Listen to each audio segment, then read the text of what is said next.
The Cato Institute recently held a conference in Washington, D.C. on ending the global drug war. Reason TV spoke with a number of the featured speakers, which included former drug warriors, politicians, intellectuals, and journalists from across the political spectrum. My Damascus moment, if you will, was when a very good friend of mine, who was an undercover narcotics agent, was brutally murdered on the streets here in Washington, D.C. My personal experiences are enforcing the drug laws, then becoming a coroner where my role changed from enforcement to prevention to keep people alive. And so I watched as it escalated up into the 90s. Because I am a Colombian and I have seen everything about it. The added value of drugs is produced by prohibition. And with that added value, you can corrupt everything and you stimulate a level of violence and cruelty even unknown to this day. Oh, it's horrendous. It has created an enormous organized crime network throughout the region that is much more powerful than any of the frail young democracies. And most of these countries have very weak institutions, such as in Mexico and Central America. You have corrupt courts, corrupt police forces, and the war on drugs is aggravating these weak institutions. If you make pressure here, it goes there. Meanwhile, the demand continues to be the same. And it's not fair that Latin Americans have to bear the burden in order to prevent Americans from consuming a substance that they want. There's actually a great deal of resentment toward the United States, in part because it's the United States that really applies pressure to prevent other approaches from being taken. They insist that everything remain criminalized. There are treaties that they insist upon enforcing with respect to smaller countries that bar them from experimenting with different approaches.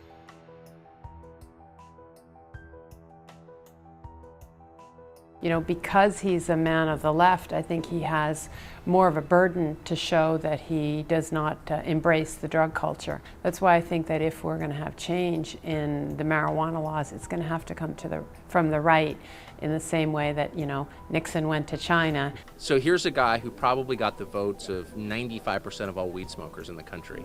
I mean, I'm against it. I guess my straightforward answer is, of course I'm against it, but it is ironic in a way that pleases me. I'm not a big proponent of decriminalization.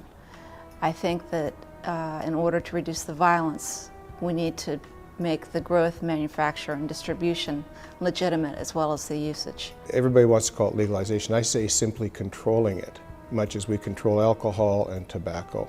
In British Columbia, it's estimated that it's an $8 billion a year business. That's in one province.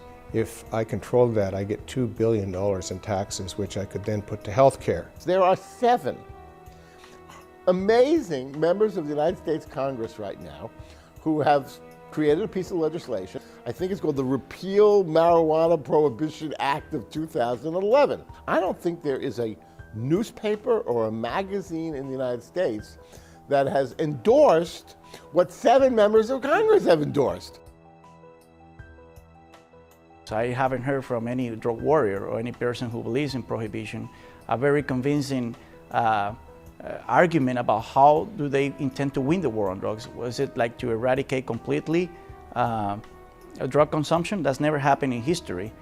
I think there's absolutely zero chance that it can be won. I agree with the Global Commission on Drugs, which concluded that the global war on drugs has failed, and I found that formulation interesting because it doesn't say it is failing or is likely to fail, but has failed. Human beings do drugs since ancient days. I'm 63.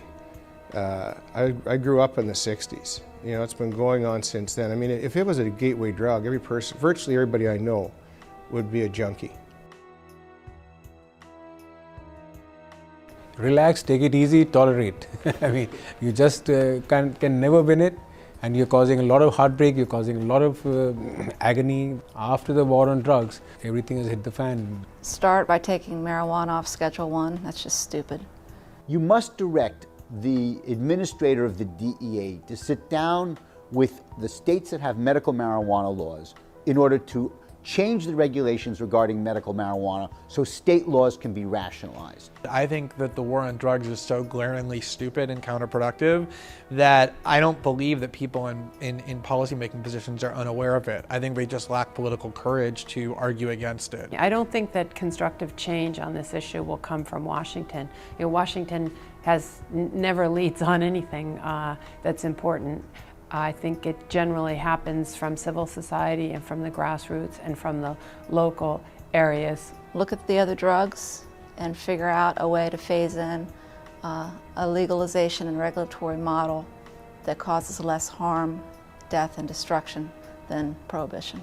You can point to other parts of the world now where there are liberalized policies and none of these parade of horribles that we've been told forever will happen are actually happening. It's a huge waste of money, a huge waste of humanity to imprison people by the hundreds of thousands in exchange for almost no benefit, and that it's this policy of prohibition that's causing the violence and empowering the cartels.